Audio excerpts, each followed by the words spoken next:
Good morning, guys. Welcome to this Netready episode. We are broadcasting live from our studio here in Cape Town. I'm Stuart Calder. I'm your host for this session.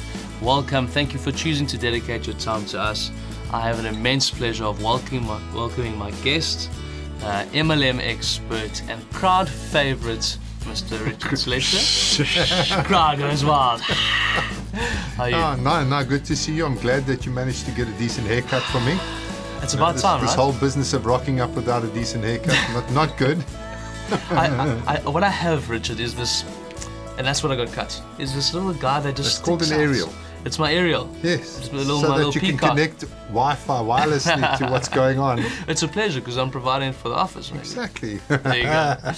How's the week been? That's been awesome. No problems at all. Good start. It's good to be back. Yeah, it's good to be back here. I feel like we were here a couple of days ago. Yeah, no, it feels like that. It's like it comes around so fast. Yeah, no, I mean, we How many episodes have we done so far? Do you know? over 30 episodes. Really, hey? It's And each amazing. one's been an hour long, so we've got 30 hours of content right here on this industry. And I think it gives a sense of there's a lot to speak about. This is a lot to complex. know, hey? It's lucrative, but there's a lot to know. Yeah. And it's an amazing industry. Yeah. And that's what's feeding quite nicely into what we want to speak about. Now, Richard, we are constantly listening to what's going out there globally, what people are saying, the positive reactions, the negative reactions, just a lot of comments that are going out. And we're listening to podcasts, we're reading articles, good and bad.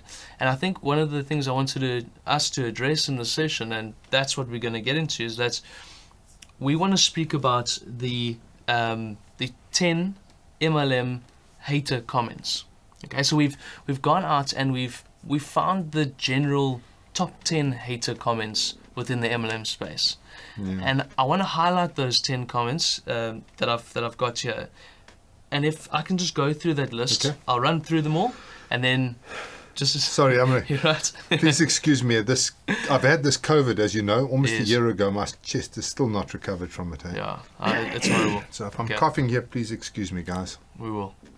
So let's go through those 10 comments, and I'll highlight them very quickly now, and then let's hop on each one. So we Okay. can just address them and just provide some insight. So the first one we want to go through, I'm just going to run through them, is MLM businesses rely on recruiting, not selling. That's number one. The MLM model makes it impossible to earn money. MLM businesses offer worse odds than playing roulette. Okay. MLM businesses incentivize their reps to buy from them. MLM businesses need to constantly recruit to replace those who have left or quit. MLM reps are unpaid sales reps, not business owners. The seventh one is MLM businesses are unregulated. You have no way of knowing if they are fraud or not. MLM businesses damage relationships. Number 9, MLM businesses are, by definition, pyramid schemes. And the final one is MLM businesses operate like cults. Okay, so those are the top 10 that we've picked and chosen as that frequently comes up. So let's begin by addressing them. Yeah, let's Okay. go for it. MLM businesses rely on recruiting, not selling. Let's dive in. Well, look, that is quite prevalent within the MLM industry, and it's actually illegal. So the law says globally that you should have 70% of the people who are buying your product should be customers. So in actual fact, the legal, legitimate MLM companies out there are not focused on recruiting. They are actually focused on selling.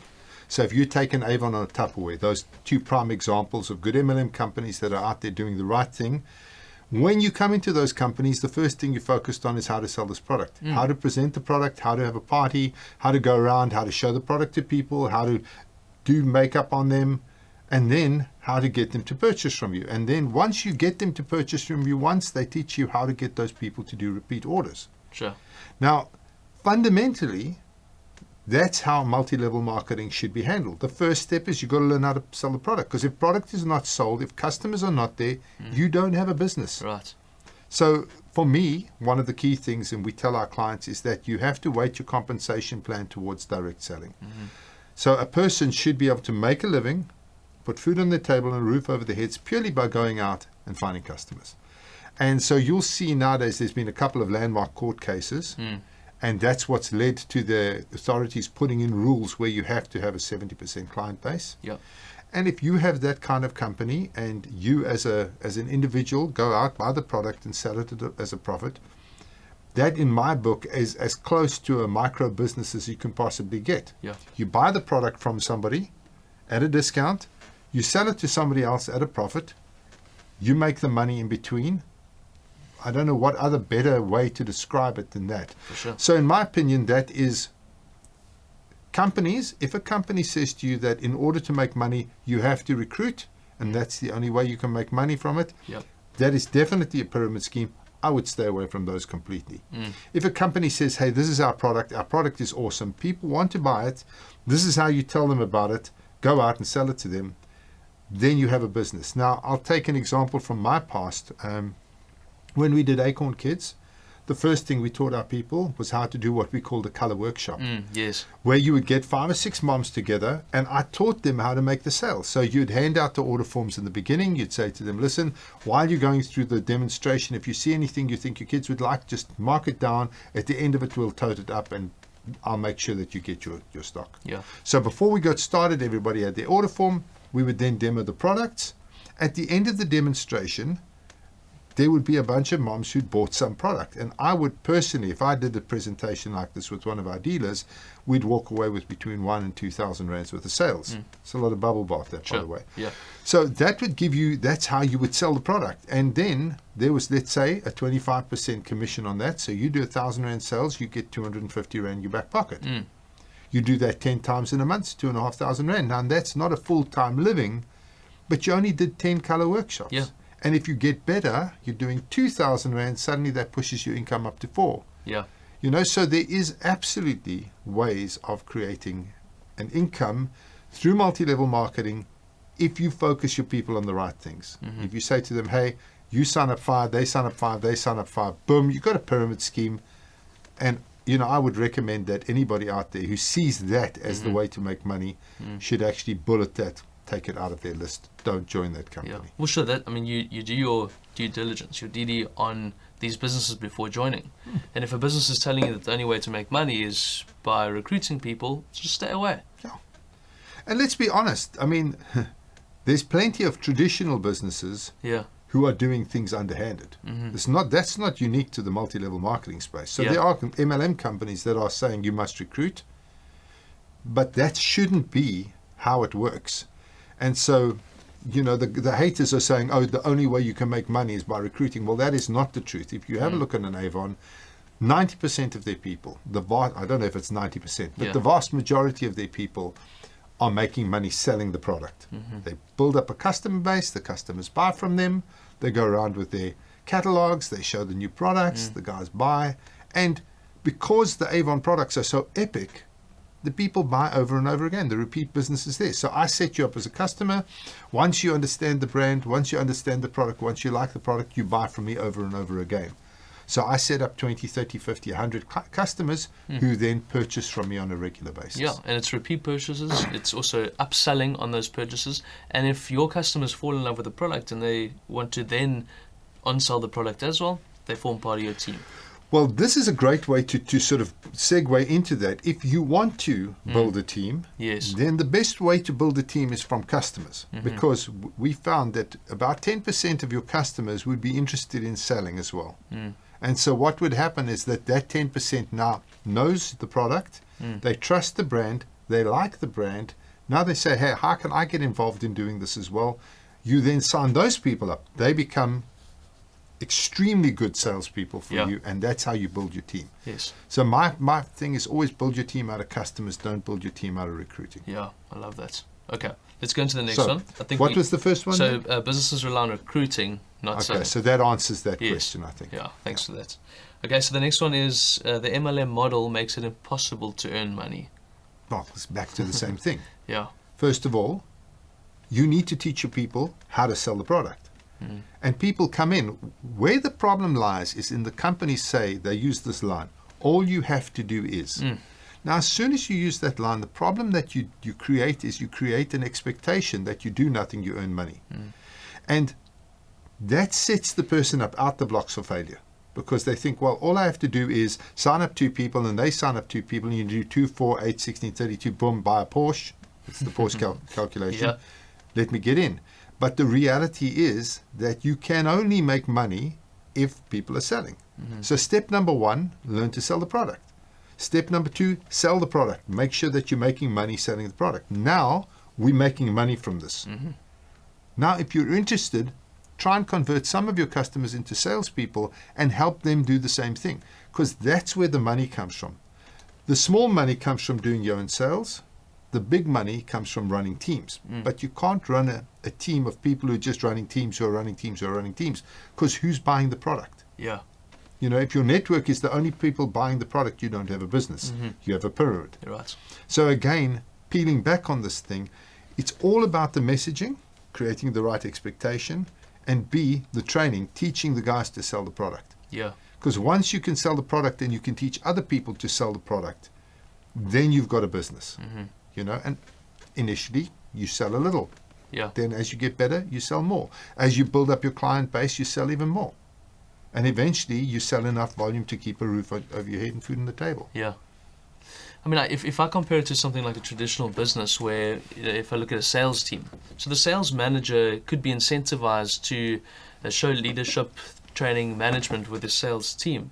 When his team goes out and sells, they make commissions, so they get a basic, but they get commissions, and then he could get small commissions from whatever sales they are doing. Yeah. It's the same thing with an MLM. You're utilizing other people's time, capacity, and resource to be able to generate this residual income for yourself. But where the problem comes in is when the company's saying, hey, all you got to do is go and find 3 people who find 3 people who find 3 people who find 3 people, and you make a fortune. Retire, go to the Bahamas. But the reality is that you have to do the work. You have to sell the product. The product has got to move to customers. People are not involved in the network. You know, you don't want to recruit everybody. You want to show them why this product is absolutely amazing. I mean, in one of my previous lives, I sold rainbow vacuum cleaners. And I would go into the home, and my whole job in that house, I mean, I was doing door-to-door, knock on the door, selling the product. Yeah. My whole job in that house was to demonstrate that product to a level that amazed the client so that they thought, wow, I want to own one of these things. And we had very soft closes. You know, it was a reverse out close. Yes. If you had it, would you use it? And if your wife would use it, will you buy it for her? Yeah.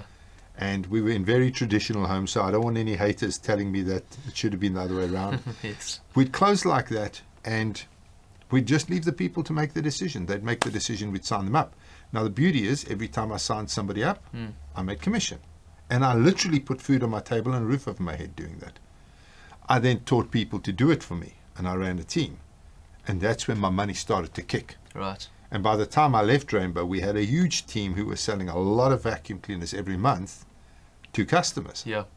So, I mean, so that's kind of, that you can't make money out of MLM. That's a lot of rubbish. Yeah. Just join the right MLM company. Right. I think the underlying comment there is mismanaged expectations.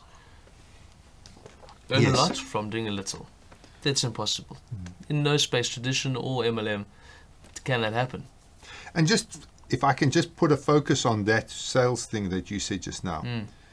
If you were a sales manager and I was out there trying to make a living selling whatever, let's say we're selling office automation. Yeah. If I wasn't doing the work, how would you deal with that? Oh, I'd be upset about it. Exactly. You'd be all over me. What the hell? Why aren't you making the calls? Then, if I'm making the calls and I'm not closing, what would you do? I'd help you. How would you help me? I'd help you by getting in your corner. I would show you how it's done. We'd then do it together and then leave you to do it. And you'd watch me do it. You'd see where I'm making a mistake. Because if I'm not selling, it's not because the product doesn't sell, because you know you can sell it. So you take me out and show me how to sell it. So that's the kind of mindset you need to have with your team. That's the kind of mindset you have to have when you join the MLM business. Step number 1, I need to get out and find myself some customers. How do I do that? Now, you need to be relying on the training from the company to teach you to do that. If it's an e-commerce play, this is how I get customers to come to my e-commerce site and buy from me. If it's a demonstration play, this is how I book a demonstration and show the product. This is how I get leads out of the demonstration. This is how I find new people to talk to. So all of that stuff has got to be trained. And the problem, they say, you can't make money out of MLM. That's horse. The problem is the guys are not trained on how to sell their products to Right. make money out of MLM. Yeah.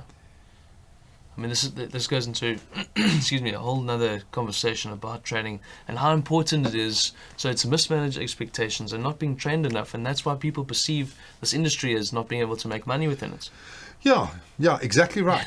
Tell the person what they need to do, then teach them how to do it, and then manage them through the process so that they get to a point where they're earning enough money to make this viable. You know, is everybody going to succeed at it? No. Not everybody succeeds in any space. You know, Yeah. I've seen people who are complete dismal failures at waitressing Yeah. or waitering. Yeah. What did they call it? It's waiter. Waitron. Waitrons. You know, people fail in all sorts of areas.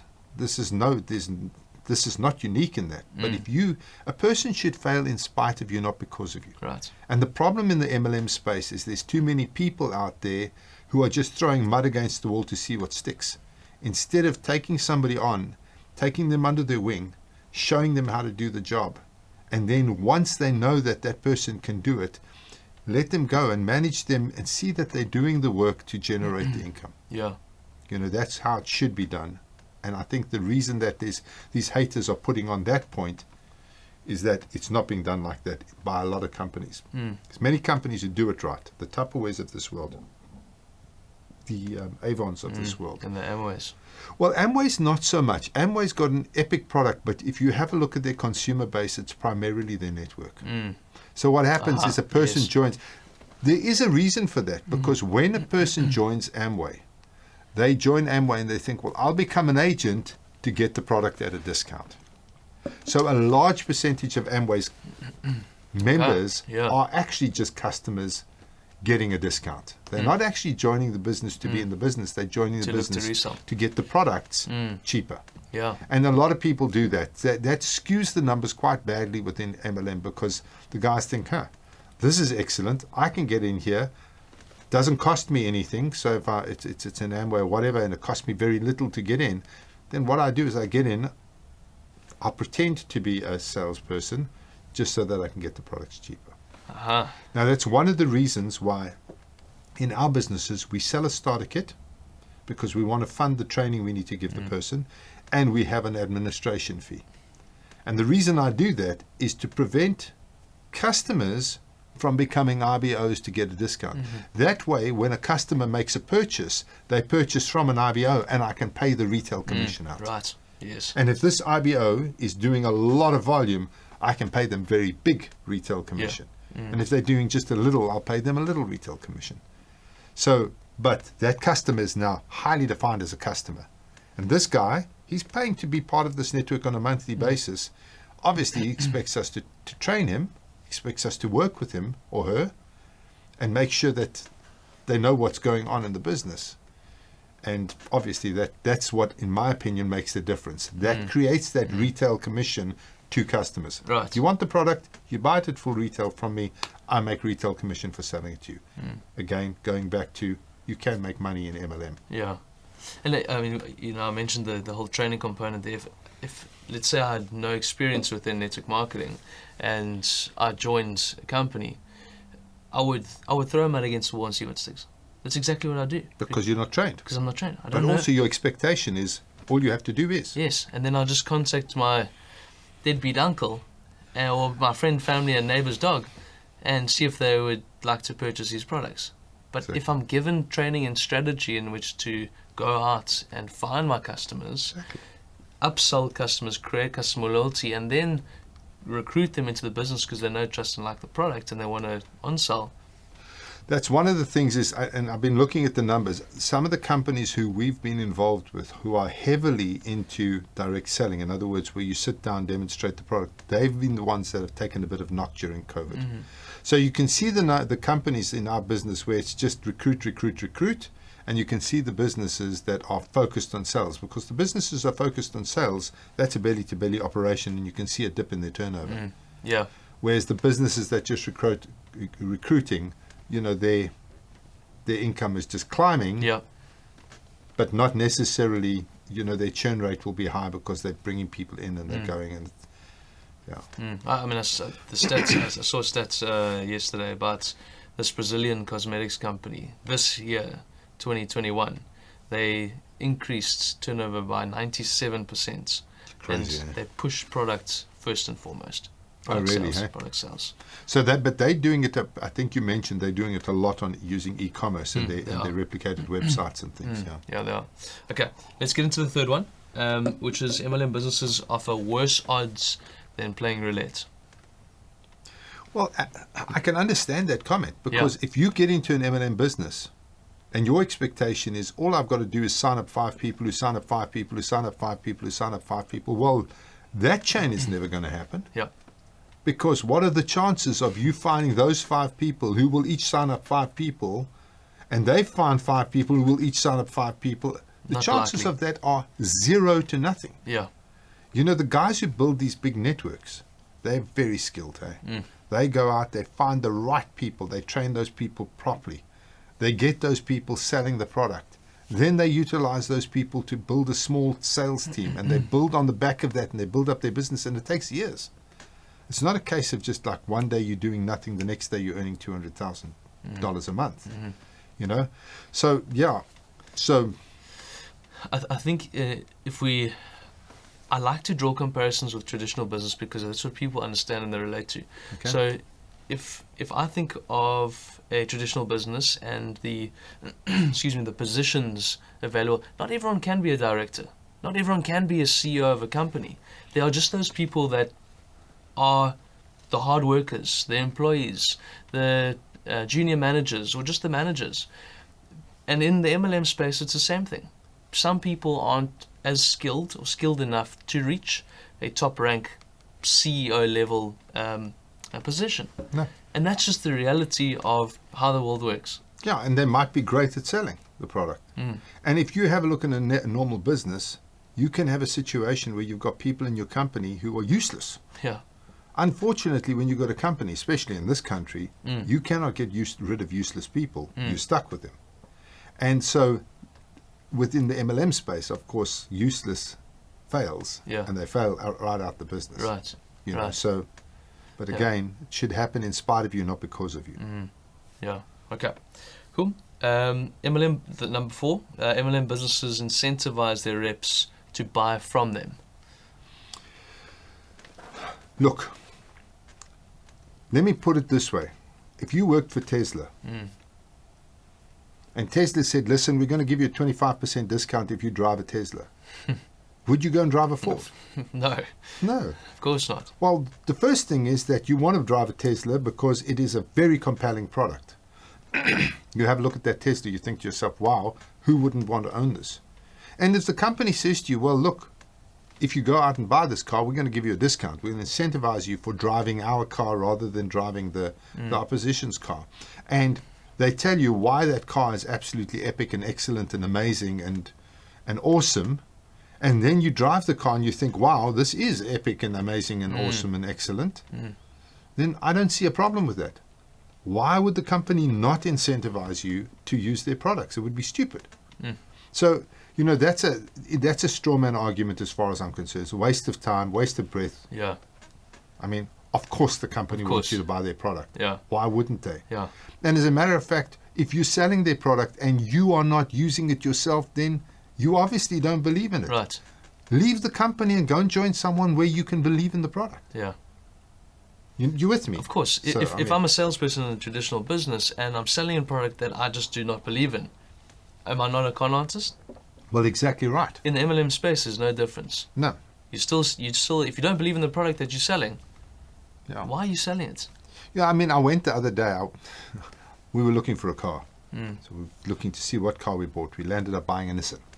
But anyway, looking at the various cars, and I went into the Ford dealership, and the guy arrived in his car to sell Fords, Yeah.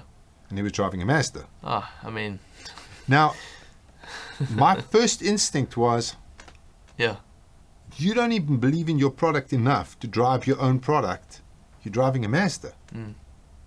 And so my immediate feeling was, obviously this is not a very good car, because if you sell it, Yes. surely you believe in enough to drive it. Yes.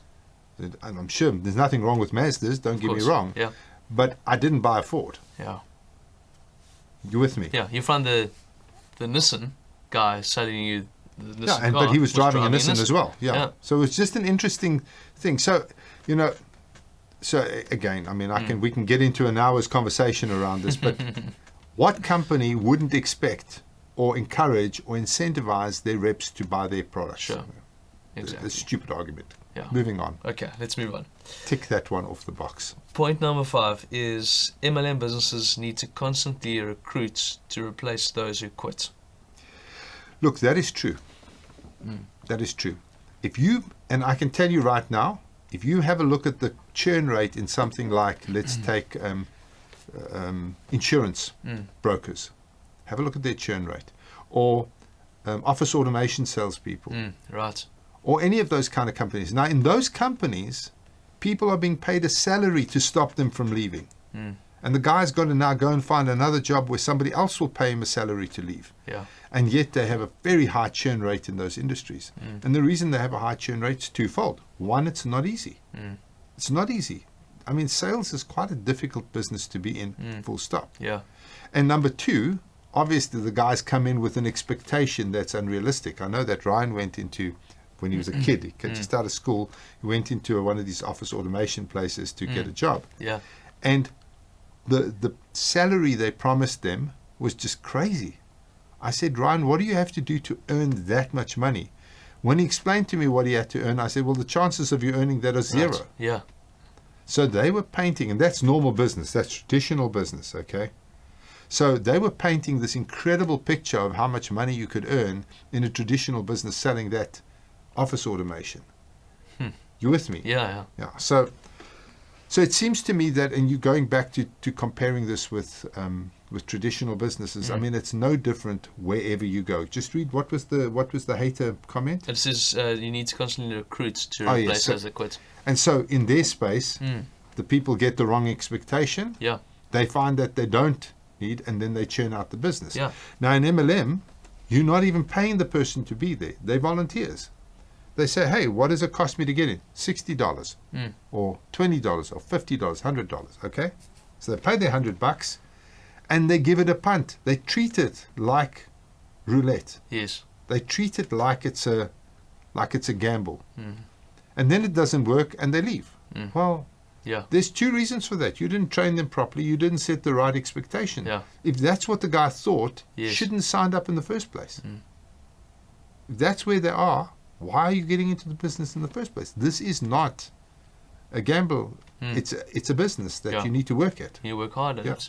Yeah. So, yes, there is churn, but again, I think it goes back to the fact that in the recruiting process, the MLM companies are not creating the right expectations. And therefore, the people who get in with the wrong expectations. Those expectations are not met.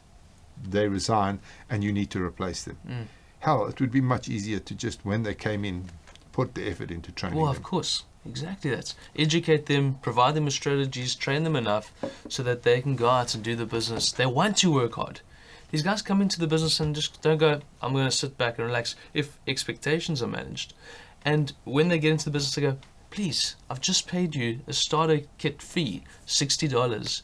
Tell me how to do this. I want to learn. I want to work hard. I want to activate a network, and I want to make some money. And what we've found is within 6 weeks, if you haven't got the guy making money in 6 weeks, they're gone. So if you want to bring your churn rate down, within the first 6 weeks, that person must be making money. They must be making sales. They must have recruited customers. They must have their e-commerce website must be generating them income. Yeah, and there's so many ways to do that. We incentivize through the Today's world. Yeah. It's crazy. And especially even something as small as the compensation plan and creating a fast start bonus. Recruit or sell and then recruit in the first 4 to 6 weeks. Someone's going to get their starter kit fee back. If I join the business and I pay $60 and I get it back for making a first couple sales, I'm seriously motivated because, wow, this is not as hard as I thought it would be. Exactly. You've set the expectation and I've achieved that goal. Exactly. And now you believe. I believe now. Yeah. And now you go out and work, and somebody who can sell the product, especially if they sell it effectively over a period of time, that person will find people in their network of customers who will want to become members. So your churn rate goes down. So the more effective your people are at selling, the lower your churn rate. Yeah. So you'll see a company like the Tupperware Yeah. has got a much lower churn rate than somebody like, I don't know, I don't want to mention any company names, but other companies that are just focused on building networks. Yeah. I would rather have 4,000 people that I've trained that are highly motivated and are making a success of themselves than 10, 15,000 people who I've just said, go find your feet. Well, the situation is, if you've got 3,000 active agents, you should have a minimum of 7,000 active customers. Right. Yeah. That's what you should have a minimum of. And that's what your target should be. If it's not like that, it's wonky. You Yeah. need to work on it. Yeah. Okay. Cool. So let's move on to point number 6, where MLM reps are unpaid sales reps, not business owners. So let's say. Well, look, let's compare this for a moment to franchising. Yes. People refer to people who buy a franchise. Let's say they buy a Dunkin' Donut or one of the big franchises, whatever, all of them. And they consider those people to be business owners. I consider those people to have bought a job. Yeah. That's what I consider them to be done. Tough job. A very tough job. So they go out, they spend millions setting up this environment, employing the staff. They go through intensive training for months. They then step into their business. But what are they really doing? They've got a job. And the franchising company, the company they're franchising that, they're the ones who make the real money. They're the ones that are listed in the stock exchange. I mean, if you go and have a look at a McDonald's, they're listed in the stock exchange. Their market cap is crazy high. Yeah. Do you think the individual McDonald's owners out there are Franchising. making an absolute killing? No. They're making a living. Yeah. And so they own a job. And it costs them millions for that job. Millions Yeah. for that job. Now, in the multi-level marketing space, what is your risk? Maybe you risk £60, $60, a couple of $100, whatever it is. So your risk is minuscule. Now, you can go out there in the same way as the guy at McDonald's has to sell 10,000 burgers a week to hit his targets and make his money. You can go out there and you can aggressively look for customers. You can look for them in person. You can look them through advertising on Facebook and Twitter and Instagram. You can look for them in your e-commerce play online. You can go out and find customers. And with the multi-level marketing space, you've got no overhead. The company is handling all the overheads. So they're doing the pick, pack, and ship. All the fulfillment and logistics is handled by them. They warehousing the stock. They are taking the payment and they're giving you your share of it. You're doing nothing. You just go out, find the customers and get it going. Yeah. And you can earn up to 30, sometimes 40% of whatever that sale is, you can earn by selling the product. Yeah. So what are you if you're not a business owner? Yeah. Yes, you don't receive a salary, but you think the guy who owns the McDonald's is receiving a salary. Yeah. No, he's got to generate his income out of the sales that happen in that McDonald's Yeah. or the Nando's or whatever franchise it is. It's no different here. The difference is, though, if you fail in a traditional business, what does it cost you? Yeah. Sure. A lot. Your house, your car, maybe. Your family, Family. possibly. If you fail in this business, you've lost £60 in a couple of weeks of work. Yeah. Come on. Yeah. Get over it. Right.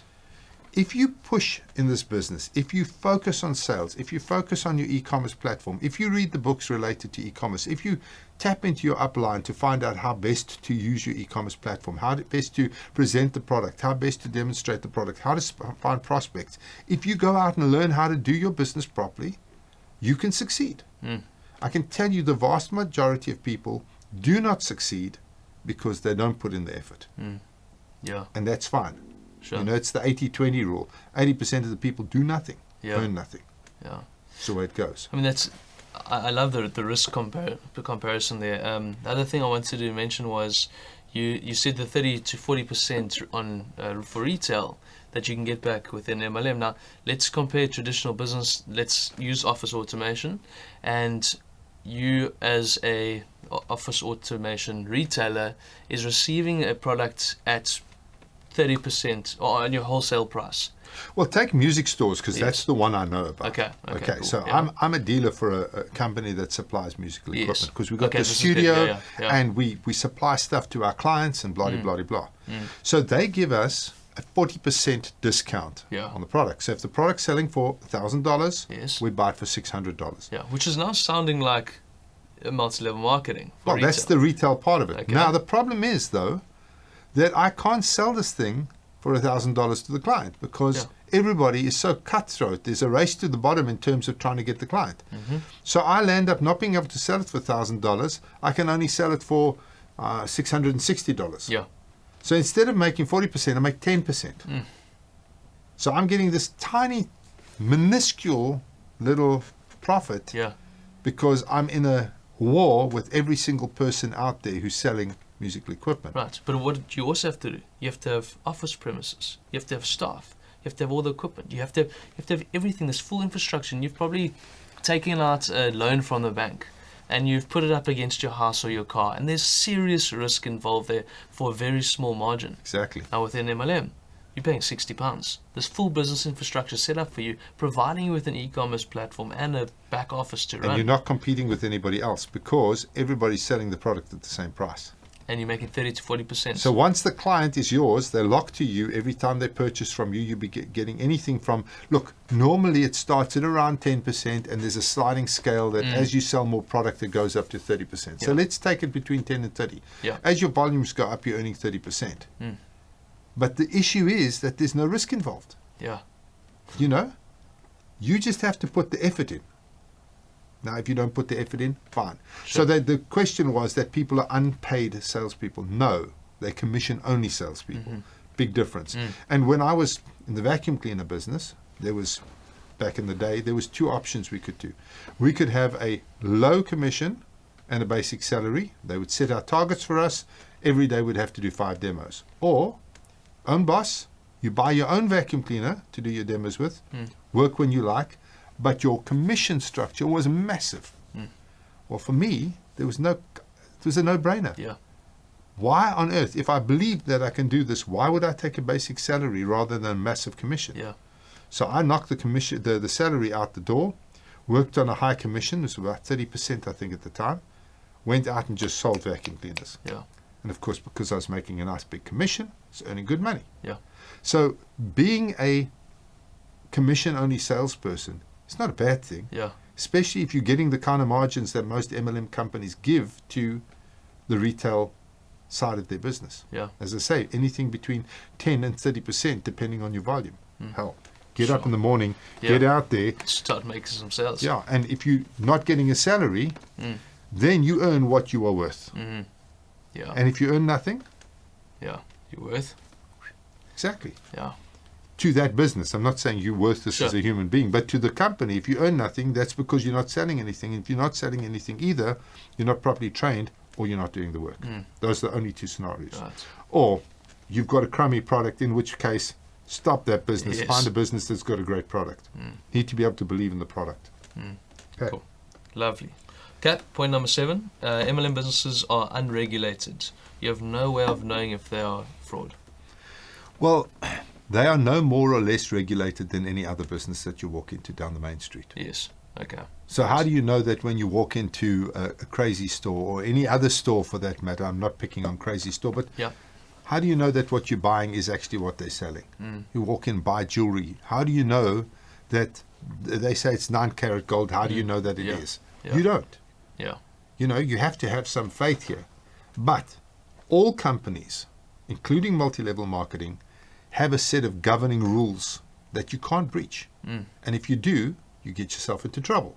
So if you defraud people in a normal business, you get yourself into trouble. If you tell them you're selling A and you're selling them B, and you do that often enough, you can land up in jail. Now, multi-level marketing is the same thing. Just read that question to me again so that I'm answering the exact... Businesses are unregulated. Yes, that's it. You have no way of knowing. Now, in MLM, there's some very strict rules. And the thing with multi-level marketing is, because of all the illegal pyramid scams that are out there, the authorities take this industry more serious than any other. So if you get it wrong, if you do stuff that's illegal or contrary to the laws and the rules, Yeah. and they catch you, you go to jail. They literally, they call it a Ponzi scheme, they call it an illegal pyramid. You're at the top of this illegal pyramid by owning it. You go to jail. Yeah. Do not pass go, do not collect 200, straight to jail. Yeah. End of story.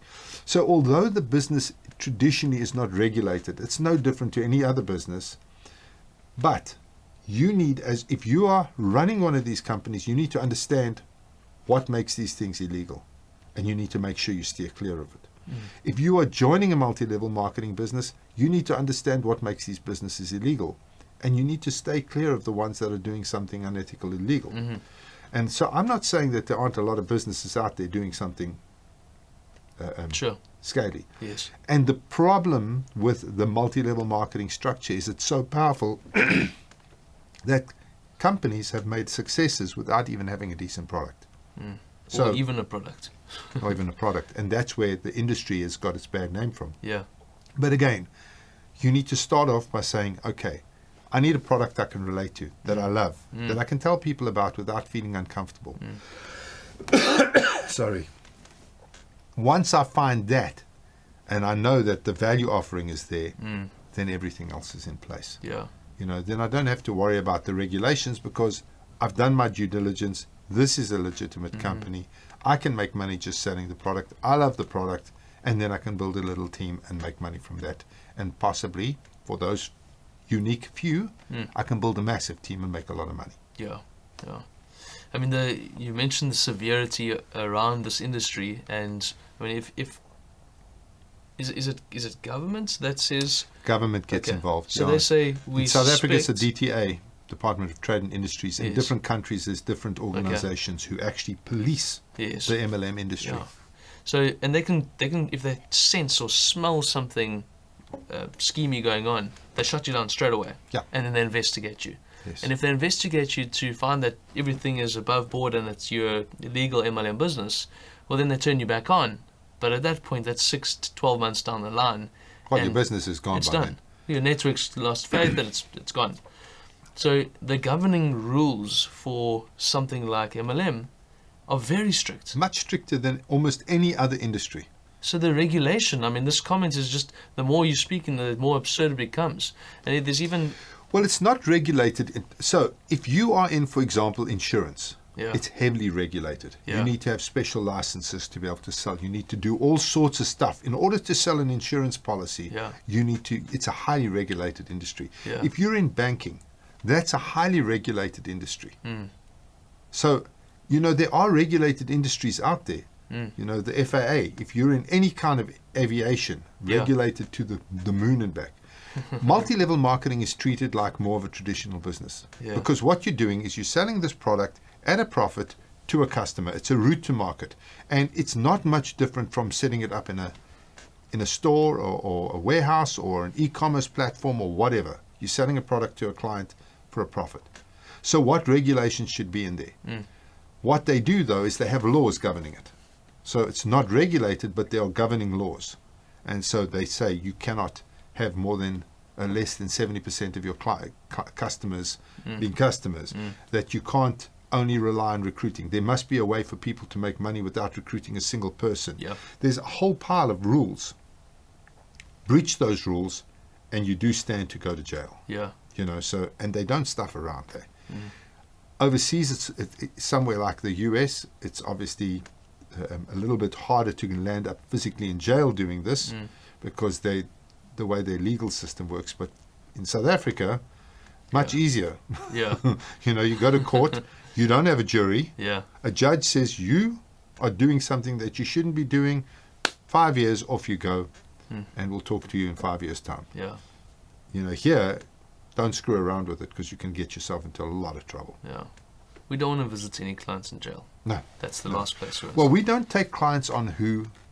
Fundamentally, our first question is there value offering here?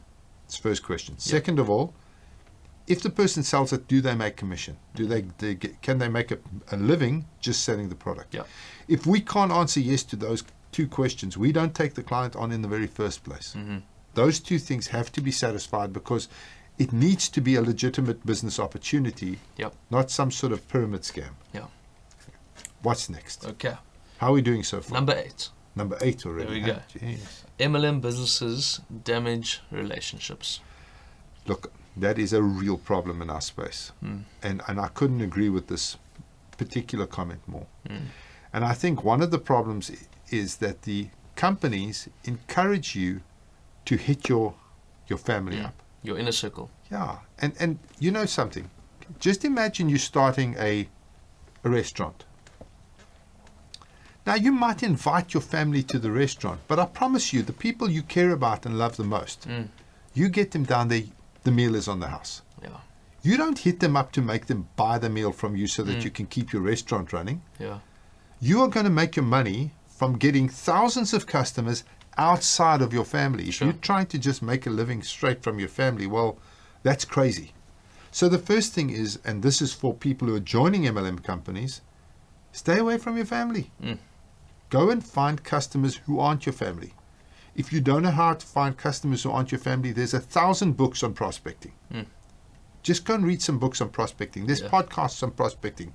How to find a new client is not a difficult thing to do if you just a bit creative. Yeah. I mean, I think I've told in one of our previous podcasts, I developed a mechanism to meet people because I didn't have any leads. Yeah. When we started Acorn Kids, I mean, who do I know? I didn't know anybody who's going to sell bath products. So I would walk into a lift, and as the lift doors closed, I'd say, "You're probably wondering why I called this meeting." Yeah. And everybody would, ha, ha, ha, ha, why did you call the meeting? And I would say, and I'd have my business card with me, because I'm looking for part-time moms who are looking for at least full-time mummies who are looking for part-time jobs. If you know anybody who'd like to join Acorn Kids and help us market our bubble bath and bath range, please give them my card and get them to call me. Right. So good. Ding! Yeah. Lift doors open, everybody walks out. Yeah. It took me 30 seconds, or not even, 20 seconds in the lift up to get these cards out to everybody. Now, did everybody call me? No. But I got some people. I had an advert on the back of every single Acorn mom's car that says, "Become a full-time mom with a part-time business. Call," and then the telephone number. And we generated a lot of business from that. So the idea is to get creative with your business. Love your product enough to want to share it with people, but don't hit your freaking family up. Yeah. Now, that goes also to the companies. Yeah. Don't teach your people to go after their family. Yeah. Their family and friends should be sacrosanct. Somebody else should sell to your family and friends. You should never do it. Somebody else should be getting them into a room. Somebody else should be doing a presentation. Somebody else should, if you're in the business, let somebody else deal with them. You focus on individuals outside of your family, because that comment there is so true. I got a phone call from a guy, I haven't seen him since school days. "Hi Richard, how are you doing? It's so-and-so here." Wow, blast from the past. "How are you doing?" Chat for 5 minutes. "The reason I'm calling you is I've just joined this company. Fill in company name, and I was wondering if you were interested in sitting down with me and having a look at the business opportunity." I can't even begin to tell you how deflated I was. I thought, stuff it. You don't care about me. You're not even interested in me. What you want to do is get me into your network. So you made a list of everybody you know, and you're just hitting on them. So that particular comment, I agree with 100%. I think that whether you're a company or whether you're an individual, stay away from the family. Go out there. Teach your people how to prospect. Teach them how to find one person, how to turn that person into 5 people, how to turn that 5 people into 25 people in customer base, not in recruiting, customers. And if you know how to prospect properly, you're never short of people to see. For sure. So, Richard, this is not, and I also agree with this comment, but this is not only within the MLM space. I mean, if I look at something like insurance, we mentioned earlier, also mentioned office automation. I have a lot of friends that went into office automation as just out of varsity, new recruits, and the companies gave the instruction, just like Ryan, gave the instruction that this is what you can earn if you achieve. But the underlying idea here was actually, who do you know? Well, I know my friends and I know my family. So they got all these circles from all these different people, and that's how they built their businesses, successful businesses. But these guys were going to friends and family, and if something went wrong, it was a relationship ruined. Exactly. So, So I would say that no matter what business you have, if you've got a restaurant, let your family eat there for free. Yeah. You know? Mm. Whatever your business is, don't screw with your family in this. Mm. You know? Rather just go out and find customers who are buying your product because they like your product, not because they like you. Mm. If people feel obligated to buy from you, that doesn't leave anybody feeling comfortable. Yeah. So I would say that in so far on the list, this is the one truly legitimate Right. argument that Yes. I would actually, in my business, I would mitigate against that by training the people not to tap into their personal Yeah. network. We agree with this, but there's a but. The but is training people. Yeah, absolutely. Well, that goes back, and we've had so many Exactly. sessions on training. Yeah. You know, you've got to teach For the sure. people how to prospect. That's the secret. Teach me how to prospect, So I don't have to go. and I will find the gold. Yeah. If all you do is teach me how to go to my family, how many family members can anybody? Sure. Well, if it's me, you got a lot, but Yes. those are the personal ones I created. But you go to your family, you run out of prospects in 10 minutes. Now Yeah. what? Yeah. Now you don't have a business. Well, that's crazy. So if I don't know how to prospect, I literally don't have a business in 10 minutes. And I've irritated my family. Yeah. Second last, penultimate, is MLM businesses are by definition pyramid schemes. Yes. Agreed. Mm. But so is a retail store. What do you got a retail store? You got the chairman, you got the board of directors, you got your white collar workers, you got your blue collar workers, you got your customers. Pyramid. Yes. So is a church. Yeah. You got your minister, and then you got your deacons, and then Yeah. you got your congregations. Pyramid. If you have a look at every single organization on the planet, Yeah. they're pyramids. So the issue is, like saying that this is a pyramid as if it's something bad is again ludicrous, because show me a business that isn't a pyramid. They're all pyramids. And the thing is that the difference between this pyramid and something like what I consider an unethical pyramid, which is the big retail companies, a person can join 40 years after the company started. A person could join Amway or Avon tomorrow, and just through the sweat of their brow, not because they know anybody, not because they're buddies with the chairman's wife's daughter's son's whatever, not because they've got any special education, just by the sweat of their brow and their talent, raw talent, Yeah. a person can in a very short time, a couple of years, rise to the pinnacle of whatever that business is capable of. If you join one of the big retailing companies as a packer in the warehouse, Yeah. restocking the shelves, what are your chances of becoming the chairman? I'm telling you now, zero. So on the one side, yes, you're getting your tiny little financial handout every month to keep you in the packing department restocking the shelves. But on the other side, you got zero opportunity to rise through the ranks. In the MLM space, yes, you're joining at the bottom of the pyramid, and as long as the pyramid is structured ethically, like you can make money just selling the product, and the product is a phenomenal product and everybody loves it, then what stops you from going all the way to the pinnacle to becoming the top rank in the business? Nothing. Yeah. Nothing stops you. It's your talent Right. that stops you. Yeah. It's Hard-working talent. It's your work ethic and your talent. And maybe you don't have what it takes. That's fine. But to say, oh, it's a pyramid, that's something bad, well, that's pathetic, Yeah. as far as I'm concerned. Right. You know, it's not a bad thing that it's a pyramid, it's just a fact. Yeah. Hierarchies are good things. Yeah. The whole world is full of them. Show me a business that's not a pyramid. Yeah, What a that's line. it. Yeah, exactly. Yeah. I mean, even if you look at hierarchies throughout, even in the animal kingdom, there's hierarchies. Hierarchies are everywhere. Yeah. And so a hierarchy is just a pyramid. So Right. that's it. Yeah. Okay. Okay, so yes, it's a pyramid. Yes. There we go. Well done. Well spotted. Outstanding. Yeah, have you looked at other businesses? Okay. Our final one, okay, is multi-level marketing businesses operate like cults. Look, I do understand that as a comment. Because if you see the big successful multi-level marketing companies, the guys are militant about their products. Yeah. They absolutely think their product and their business is the best thing on the planet. And the reason for that's a couple of fold. Number one, if you take a look, let's take a look at let's take a traditional business for a moment. Let's take Tesla. Yeah. I'm a complete huge fan of Tesla. They don't make them here in South Africa. They don't sell them in South Africa, so I can't own one. But I promise you, I'll drive an old Skadonk, which I do, until the day that Tesla comes in there, and then I'm going out and buying a Tesla, for sure. We know that. Okay, Yeah. so, but they're not here. Yes. But if you have a look at that, I mean, people who like Teslas, it's almost cult status how much they like them. They revere Elon Musk. That guy is like almost a god to some people. He's an icon. He's an absolute icon. I watch the podcasts of his staff. Yeah. And like the guys are, when he walks into the room, it's like, wow, there's Yeah. Elon. It's like, Yeah. working for that company is like such a status symbol to be part of that company that it's just crazy. If you're part of SpaceX or you're part of Tesla or you're part of any of Elon's businesses, it's like, wow, this is the most epic thing on the planet.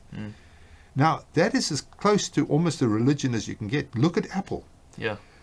You talk to any Apple owner, Yeah. it's a pain in the ass. They're like religious about that product. You Yeah. can't talk to them about Windows. I mean, heavens alive. And what's the guy who was headed up Apple? Steve Jobs. Yeah. I mean, that guy, again, massive, charismatic, iconic Yeah. leader of that company. Just Yeah. like everybody's in awe of him. If he walks into the room, you just hope he doesn't even see you because he's just this. So in the multi-level marketing space, the successful people in the business are those kind of people. They're charismatic and they're larger than life. And when they walk into a room, they're like magnets. And people revere them. And they've risen up the ranks. And it's not easy to do. Yeah. The guys who get to the top of these networks, it is a tough job. And so when they get to the top, they've done things that everybody else has not been able to do. But is wanting to. But is wanting to. And so that's the first thing that creates that image that this is cult-like. The second thing is that the people get trained as to why the products are amazing. Now, if you know what makes a Tesla awesome, you found out how that Tesla works, you've driven in it. I've driven in that thing, and it's like the most amazing vehicle I've ever driven in my life. It's just incredible. I've driven in the Tesla. I've stroked the bodywork. I've had a look at how the seams are done. I've spent hours watching YouTube videos on the Tesla thing. Man, I think that product is the most amazing product on the world. I think it's just the most compelling in terms of motor cars. I don't think there's a more compelling car in the world. So do you see that in multi-level marketing, they spend the same amount of effort and time teaching me why these products are excellent. And because there's no price problems, they can build up an incredible amount of value because they don't have to cut the price, the quality, to create a value item. The way that they sell it is they make it extremely high quality and they sell it at a premium price. And they can sell it at a premium price because they educate the people about the product. Yeah. So now I've got this product that I'm well educated on, that I believe in heart and soul. I'm in this organization where the top echelon of this business are earning really good money, where they're charismatic, where they amazing leaders. When they walk into the room, they kind of they light up the room as they walk in. And so in a situation like that, it can be viewed, and I think falsely so, as if this got a cult-like status. Yeah. The reality, though, is that any epic product in an epic organization with epic leadership is going to have the same type of image attached to it. Yeah. So again, I think that's just a BS argument, I think. A hater statement. Yeah, it's one of those statements that feels like the person didn't give it any thought. They've taken this isolated little system, they've had a look at the companies and said, well, these oaks are far too committed, they're far too excited, they're far too whatever, they're far too, there's a beautiful Afrikaans word, paraat. They're far too excited about this product, there must be a cult. It's got like this cult status. Yeah. But that's rubbish, absolute rubbish. Yeah. Guys go in there, they try and work their way up the business, they try and sell the products, they do everything in their power to make it work. The company is incentivizing the hell out of them. They're paying for trips overseas, they're recognizing their activities, and they're making sure that they feel good about what they're doing. They're training them, they're leading them, they're paying them massive commissions. About 40% of the company's profits are being paid into commissions. Yeah. So they are really working extremely hard to create loyal IBOs and customers. And so that's seen as a cult. Well, I think that's nonsense. Yeah. Next one. How did we do Well, that? that's it. There's no more. That's it. I think we've addressed all 10 of them. Yeehaw! I think we did a good job, Richard. Well, I got quite heated up because when I think of this, it actually irritates the hell out of me that people can come up with these ridiculous arguments without really doing the actual work. Yeah. And I agree, 100% there are companies doing things that they shouldn't do. Yeah. And those companies need their feet held to the fire. Yeah. And the law needs to be out there to protect the individual. But the one thing I'm going to say to everybody who joins multi-level marketing and everybody who's running MLM companies, if it sounds too good to be true, chances are it's too good to be true. Yeah.